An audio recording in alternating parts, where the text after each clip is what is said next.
tentang Fatimah Az-Zahra binti Muhammad. Kita mengenal Fatimah Az-Zahra, putri Rasul yang menarik perhatian banyak orang. Fatimah lahir di Makkah pada tahun 613 Masehi. Setelah wafatnya Khadijah, Fatimah menggantikan posisi ibunya menjadi pendamping utama kenabian. Pada suatu hari, saat Rasul sedang melaksanakan sholat di depan Ka'bah, kaum Quraisy melemparkan Nabi dengan kotoran hewan.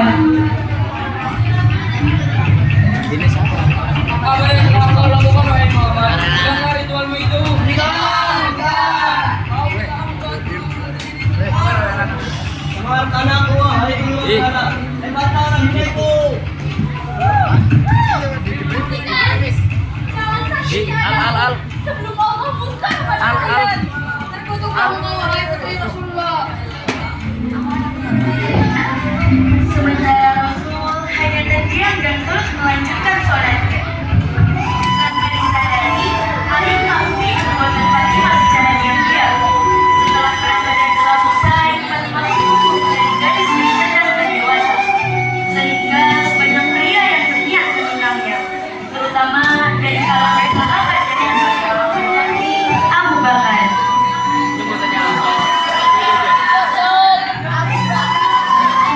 Assalamualaikum ya Habibullah.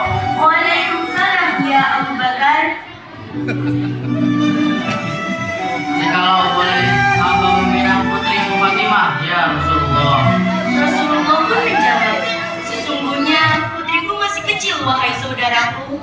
Aku sedang menunggu berita dari langit perihal jodoh putriku. Abu Bakar pun pulang setelah mendengar jawaban Rasul. Beberapa hari kemudian, Umar bin Khattab datang menjumpai Rasul untuk menyampaikan hajatnya.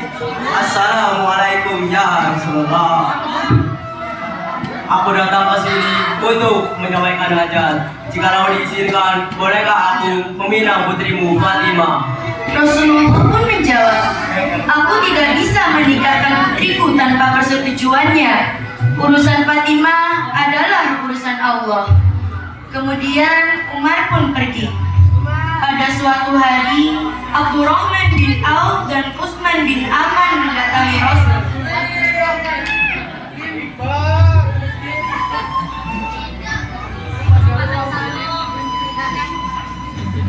Wahai Rasul, nikahkanlah aku dengan putrimu, maka akan aku berikan mas kawin 100 unta permata biru dari Mesir dan juga 10.000 dinar. Aku juga akan memberikan mas kawin sebesar itu. Sementara itu, aku lebih dahulu masuk Islam daripada Abdurrahman.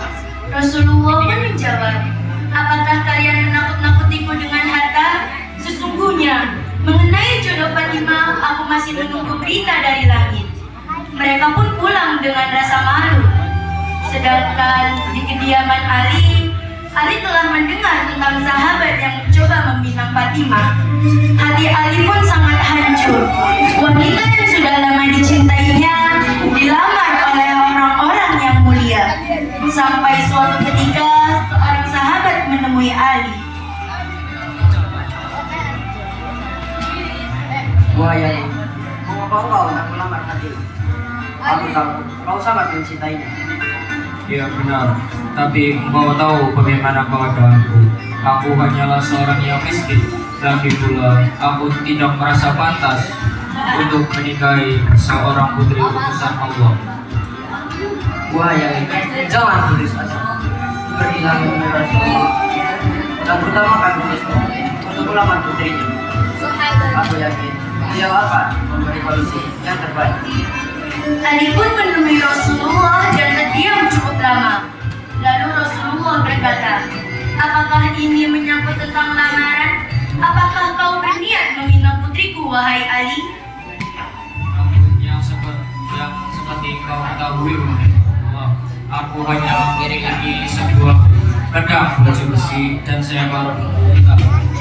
Lantas, apa makanya kau inginkan? Rasulullah berkata, pedang besimu digunakan dalam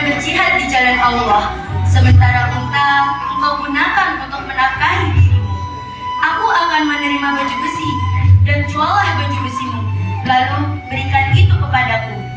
Dan Rasul pun datang menjumpai Fatimah. Rasul bertanya, Fatimah, kau tahu hubungan kita dengan Ali dan kesetiaannya terhadap Islam. Ali berminat meminangmu. Bagaimana pendapatmu, wahai putriku? Fatimah pun terdiam tak menjawab, namun tak menolak seperti sebelumnya. Allahu Akbar, Allahu Akbar, Allahu Akbar. Diam seorang perempuan adalah tanda persetujuannya. Pernikahan pun berlangsung. Ali mengajak Fatimah untuk tinggal di rumahnya. Beberapa saat kemudian, Fatimah mendengar kabar bahwa ayahnya sakit. Fatimah pun datang ke rumah Nabi untuk menjenguk ayahnya. Beliau selalu berdoa untuk ayahnya. Ya Allah, inilah ayahku, sembuhkanlah ayahku. Beliau adalah seorang nabi yang menanamkan jiwa keislaman kepada seluruh masyarakat. Sesungguhnya kesembuhan dan keselamatan padamu ya Allah. Ali pun segera menjenguk Rasulullah beserta Hasan dan Husain.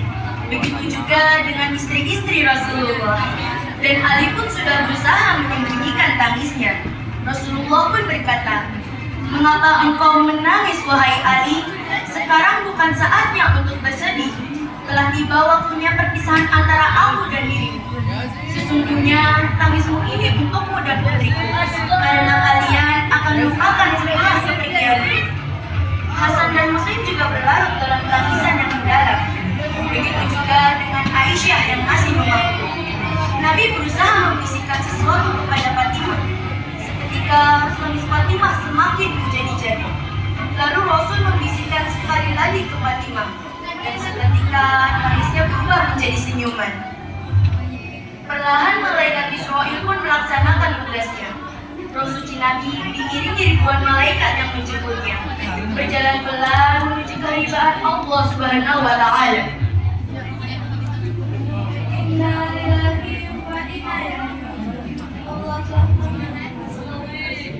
Hari itu adalah hari paling menyedihkan bagi umat Islam. Wafat Nabi membawa banyak perubahan bagi umat Islam. Terjadi pergaduhan saudara. Fatimah tak lagi terukir, terlebih lagi setelah kekuburan. Fatimah benar-benar menyendiri dari kaumnya selama 4 bulan lamanya. Lalu Fatimah jatuh sakit. Hasan dan Husain menanyakan kabar sang ibu, namun tidak ada jawaban pertanda Fatimah telah pergi. Asma pun langsung masuk dan memeluknya sambil berucap,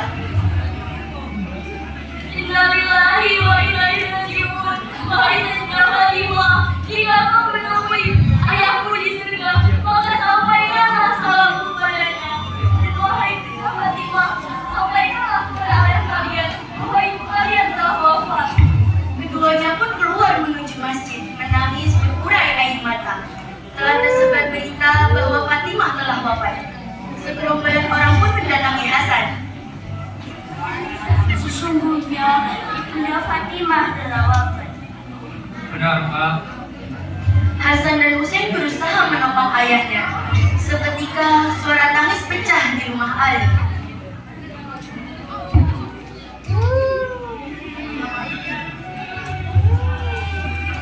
Ya Rasulullah, aku kembalikan amanah yang telah kau berikan kepadamu. Aku kembalikan belahan jiwamu yang setiap engkau rindu akan surga, akan kau cium wajahnya. Dialah putrimu Fatimah. Fatimah Az-Zahra, dialah seorang putri yang suci.